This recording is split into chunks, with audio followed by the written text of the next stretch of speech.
ಪ್ರಕೃತಿಯ ಸೌಂದರ್ಯದಿಂದ ಕೂಡಿದ ಸ್ಥಳಗಳಲ್ಲಿ ಶ್ರವಣಬೆಳಗೊಳದ ಮಹತ್ವ ಏನು? ಈ ಪವಿತ್ರ ಕ್ಷೇತ್ರವು ಹೇಗೆ ರೂಪುಗೊಂಡಿತು?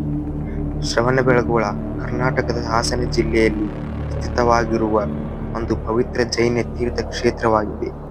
ಇಲ್ಲಿನ ಬಾಹುಬಲಿಯ ಮಹಾಶಿಲಾಮೂರ್ತಿಯನ್ನು ಜಗತ್ತಿನ ಅತ್ಯಂತ ಉನ್ನತ ಜೈನ ಮೂರ್ತಿಯಾಗಿ ಒಂದಾಗಿ ಪರಿಗಣಿಸಲಾಗುತ್ತದೆ. ಶ್ರವಣಬೆಳಗೊಳವು ತನ್ನ ಐತಿಹಾಸಿಕ, ಶಿಲ್ಪಕಲೆ ಮತ್ತು ಧಾರ್ಮಿಕ ತೀರ್ಥಯಾತ್ರೆಗಳಿಂದ ಗಮನ ಸೆಳೆದಿದೆ.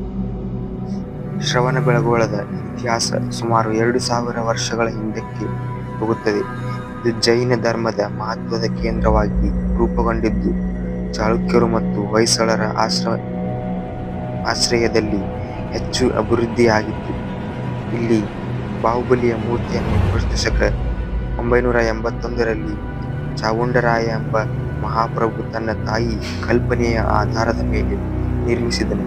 ಇದು 57 ಅಡಿ ಎತ್ತರದ ಒಂದು ಏಕಶಿಲಾ ಮೂರ್ತಿ ಮತ್ತು ಇದು ಜಗತ್ತಿನ ಅತ್ಯಂತ ಏಕಶಿಲಾಮೂರ್ತಿಯಾಗಿದೆ. ಇಲ್ಲಿನ ಚಂದ್ರಗುಪ್ತ ಬಸದಿಗಳು ಮತ್ತು ಗೊಮ್ಮಟೇಶ್ವರ ಮಹಾಮಸ್ತಾಭಿಷೇಕ ಎಂಬ ಧಾರ್ಮಿಕ ಉತ್ಸವಗಳು ಜಗತ್ತಿನಾದ್ಯಂತ ಪ್ರಸಿದ್ಧವಾಗಿವೆ. ಈ ಮಹಾಕುಂಭಮಸ್ತಾಭಿಷೇಕವು 12 ವರ್ಷಗಳಿಗೆ ಒಂದು ಬಾರಿ ನಡೆಯುತ್ತದೆ. ಇದು ಲಕ್ಷಾಂತರ ಭಕ್ತರನ್ನು ಆಕರ್ಷಿಸುತ್ತದೆ. ಶ್ರವಣಬೆಳಗೊಳದ ಅರ್ಥವೇ ಬೆಳ್ಳಿಯ ಕರೆಯಂತೆ ಕಾಣುವಂತೆ ಸ್ಥಳ.